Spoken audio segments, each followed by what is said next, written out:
Yo guys, welcome back everyone to Black Cuan. Terima kasih telah mengupdate berita kripto dari channel ini. Teman-teman, kali ini kita akan berbicara mengenai beberapa altcoins yang dia ini di luar 100 besar market cap yang menurut saya kita pantau-pantau untuk ya kita siapkan dalam hal pembelian menjelang ke bull run ataupun menjelang halving di 2024 ini teman-teman. Akan tetapi kita berbicara dulu mengenai beberapa hal yang menarik beberapa hari ini, terutama terkait dengan konflik yang terjadi di Hamas ataupun Israel ya, Palestina Israel teman-teman. Ada yang menarik yang kita bisa lihat di sini bahwa ternyata perang ini juga menjadi salah satu faktor yang memperkenalkan mengenai aset-aset kripto ataupun hal-hal yang berbau tentang blockchain ataupun kripto, Bitcoin, segala hal seperti itu teman-teman. Dan dalam hal ini memang rasa kemanusiaan kita ini sangat sensitif ya dibuat oleh kejadian-kejadian yang terbaru ini mengenai penyerangan dari Hamas ke Israel, Israel ke Palestina, segala macam seperti itu. Kita berdoa saja semoga yang terbaik buat mereka dan penjajahan di atas bumi ini harus segera dihapuskan. Berdasarkan pesan dari founding fathers-nya kita di Indonesia ini teman-teman ya. Oke, tetapi saya tidak akan berbicara mengenai konspirasi perang ataupun politik di sini, akan tetapi mengenai kripto ini justru dibuat terkenal gara-gara adanya konflik ini juga teman-teman, termasuk seperti yang terjadi di Ukraina dan Rusia kemarin itu, bahwa donasi itu melalui Bitcoin ataupun kripto, dan sekarang ini Hamas ini disebut kumpulkan dana lewat kripto teman-teman. Dan ada hal unik juga nih di Indonesia ini ya teman-teman ya. Ini kok bisa ada One Piece ini di antara bendera Palestina ini. Waduh, ini gear 5 keluar ini. Ya, saya tidak tahu seperti itu ya, teman-teman. Dan semoga Palestina mendapatkan keadilannya dan mereka bisa berdamai. Israel juga seperti itu, teman-teman. Tidak ada korban lagi yang kita lihat lagi. Dan kasihan juga kan anak-anak seperti itu, teman-teman. Jadi ini bagian pengantar saja dari video ini. Dan sekarang ini kita menuju ke salah satu altcoins yang seperti saya katakan tadi, dia ini berada di luar market cap ya teman-teman, di luar 100 besar market cap. Maksud saya di sini teman-teman, ada Loom Network dengan ticker koinnya itu adalah Loom. Ini ada kenaikan luar biasa teman-teman, 400% kenaikan dalam 30 hari belakangan ini. Dan untuk posisinya si Loom Network di sini teman-teman, itu luar biasa, dia 108. Sebentar lagi dia akan masuk ke dalam 100 besar kalau dia performanya ini akan terus bagus teman-teman, menurut saya di sini ya. Jadi si Loom Network ini mencapai yearly height-nya teman-teman. Setelah 950 hari dia berada di bawah resisten teman-teman. Jadi untuk si Loom Network di sini dia pernah ini all time high di tahun 2021 di kisaran April. Kemudian sekarang ini dia melewati kenaikan tersebut teman-teman dengan posisi di sini. Jadi selama sebulan terakhir ini 400% ini memang luar biasa si Loom Network di sini teman-teman. Dan dia memang tertingginya itu di 2018 teman-teman, sekitar 5 tahun yang lalu, dan dari puncaknya dia itu berada di minus 50% dari 0,7 dolar teman-teman. Sementara untuk harganya dia sekarang ini masih 0,3 dolar teman-teman. Dan seperti apa pergerakannya, apakah akan mirip dengan XRP yang tidak sempat melewati all time high di 2018-nya, kemudian 2021 ditekan oleh SEC.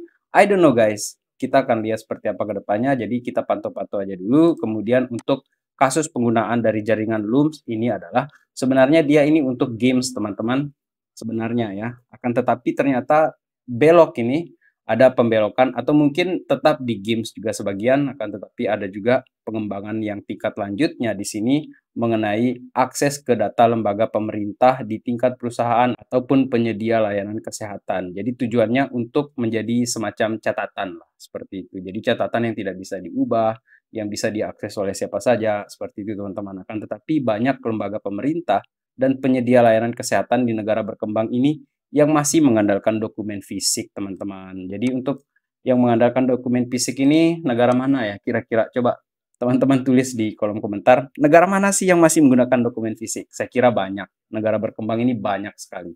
Bahkan negara maju pun kemungkinan masih banyak juga yang menggunakan dokumen fisik. Akan tetapi untuk narasi ke depannya, apabila negara-negara ini ataupun lembaga-lembaga pemerintah ini mulai beralih teman-teman. Jadi semua data-data fisik ataupun semua pencatatan tersebut pindah ke jaringan teman-teman, maka Loom ini sepertinya akan siap menjadi fasilitator di sana ataupun menjadi media yang besar di sana, teman-teman. Jadi itu salah satu narasi untuk si Loom ini. Kemudian teman-teman, sebelum kita berbicara ke koin yang selanjutnya, saya ingin update sebentar ya mengenai Chainlink di sini. Ini memang koin yang sudah ada di dalam 100 besar dan posisinya dia ini juga cukup confident. Chainlink gearing towards a breakout as well transaction surge. Jadi ada Paus juga ini melakukan transaksi besar-besaran di Chainlink ini, teman-teman, dan ini akan memicu pergerakan ke depannya. Chainlink ini akan semakin bagus. Meskipun dalam penurunan untuk harga Chainlink setelah dia terjadi kenaikan yang bagus kemarin ini untuk whales yang bertransaksi di sini ini cukup besar, teman-teman. Bahkan ini through the roof, melewati atap. Melewati atap ini seperti gambar ini nih, teman-teman. Melewati atap dia. Oke, untuk si Chainlink ini. Kemudian kalau kita melihat dari kegiatan yang sebenarnya terjadi, tercatat ya di sentimen itu adalah Chainlink key stakeholder juga terjadi peningkatan dengan jumlah yang juga bagus sekali dalam 4 minggu ke belakang ini. Ada di sini yang meningkat itu di 100k sampai di 1 juta link. Jadi yang memegang token link sebanyak 100.000 sampai 1 juta ini terjadi penambahan terutama di September tanggal 18. Kemudian untuk yang 1 juta sampai 10 juta link ini juga terjadi penambahan di tanggal 18 September juga, teman-teman. Ini luar biasa. Jadi mereka ini tidak mungkin akan berada di sini dalam waktu yang sebentar dengan jumlah yang sebesar ini, teman-teman, menurut saya.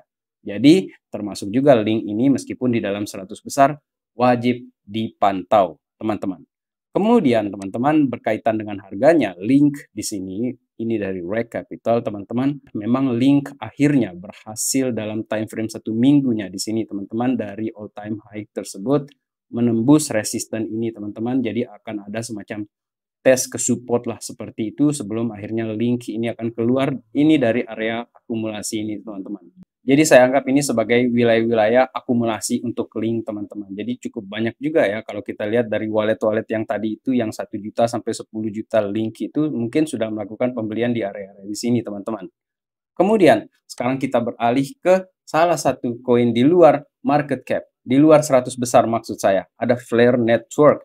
Flare Network ini akan membakar 2,1 billion, 2,1 miliar token untuk mensupport kesehatan dari ekosistemnya mereka, teman-teman. Jadi ada sekitar 198 juta flare ini yang akan dibakar segera ini, teman-teman.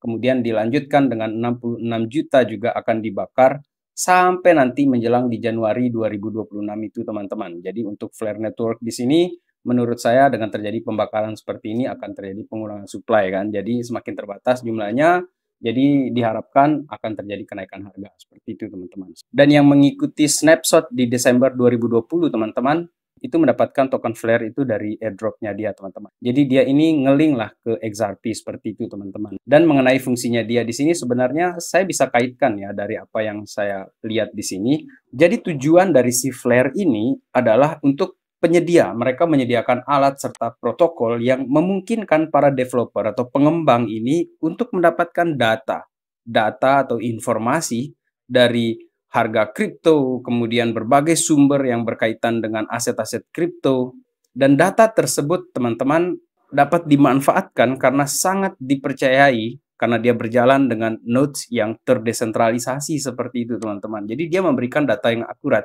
Dalam hal ini make sense lah dia ini, menurut saya, teman-teman, apabila XRP ini bekerja sama dengan si Flare ini dalam hal pencatatan ataupun historis data informasi seperti ini, teman-teman. Ini yang saya pahami daripada si Flare di sini, teman-teman. Sementara untuk si Flare-nya sendiri, menariknya adalah di April 2023 ini, Coinbase itu akhirnya melist atau list Flare ini, teman-teman. Dan meskipun masih belum ada informasi mengenai XRP-nya di listing kembali oleh si Coinbase, teman-teman. Akan tetapi ini hanya masalah waktu saja sebelum akhirnya Coinbase kembali memasukkan kembali XRP ke dalam Coinbase tersebut, teman-teman. Sementara untuk harga si Flare di sini, teman-teman, dia masih berada di 0,009 dolar, teman-teman. Masih murah. Kalau kita rupiahkan dia di sini, secara harga IDR-nya masih Rp144, teman-teman, untuk si Flare ini, dan dia berada di market cap rank-nya dia ini 120. Jadi masih jauh untuk masuk ke dalam 100 besar. Akan tetapi kejutan-kejutan seperti apa nanti di bull run, apakah Flare ini akan bisa bersaing dengan kripto-kripto lainnya masuk ke dalam 100 besar, teman-teman, menurut saya itu akan membawa perubahan harga yang luar biasa juga bagi Flare apabila itu bisa terjadi, teman-teman. Dan ini untuk kita pantau bersama-sama, teman-teman. This is not financial advice. Lagi-lagi saya menyatakan seperti ini karena ada banyak koin-koin lainnya juga di dalam ekosistem ini yang bisa menjadi pilihan teman-teman berdasarkan riset di sini, teman-teman. Riset kita mandiri. Oke, selanjutnya di sini saya ingin berbicara mengenai ETH ya, teman-teman. Ethereum ini ada semacam sinyal bahwa Ethereum ini akan kembali turun dan datang dari Benjamin Cowen di sini, teman-teman. Ada dominance dari ETH ini itu turun, teman-teman, atau dia ini di-reject dari resisten di sini, teman-teman, dan seiring dengan kejadian itu malah BTC dominannya ini yang sedang naik, teman-teman. Jadi seperti itu dia gambaran untuk si ETH dominance-nya, dan untuk price action-nya Ethereum per BTC juga digambarkan oleh si Benjamin Cowen ini akan terjadi penurunan, teman-teman. Ada collapse di sini, dan yang saya takutkan adalah apabila Ethereum ini tumbang, teman-teman, seperti yang dikatakan oleh Benjamin Cowen, maka di situ akan terdiskon para altcoins yang lainnya menurut saya di sini, teman-teman. Jadi sementara Bitcoin-nya itu dominasinya naik, Ethereum ini turun harganya, dominasinya juga turun, altcoins itu juga pasti akan terpengaruh di sini, teman-teman. Menurut saya di sini wajar untuk kita melihat hal ini sebagai referensi, teman-teman ya. Kemudian secara berkebalikan dari apa yang dikatakan oleh Benjamin Cowen di sini, ada Iksan Agas di sini yang saya follow dari Twitternya, YouTube-nya, semuanya saya follow dia di sini, teman-teman. Bahkan di Telegram saya follow. Dia menyatakan seperti ini, Ethereum sudah masuk ke zona oversold atau sudah jenuh dia, teman-teman. Ataukah kita akan menunggu lagi penurunan di sini seperti yang terjadi di RSI yang sebelumnya, teman-teman. Jadi beberapa RSI yang sebelumnya itu memang terjadi penurunan yang merah yang cukup dalam di sini, ataukah ini sudah merupakan area oversold, kemudian Ethereum-nya akan naik. I don't know guys, seperti itu. Jadi kita pantau ini untuk si Ethereum-nya di sini karena dia akan menjadi penentu seperti apa pergerakan altcoins nanti. Salah satu penentu di sini, teman-teman, menurut saya. Kemudian teman-teman mengenai Bitcoin di sini ada dari Reg Capital di sini.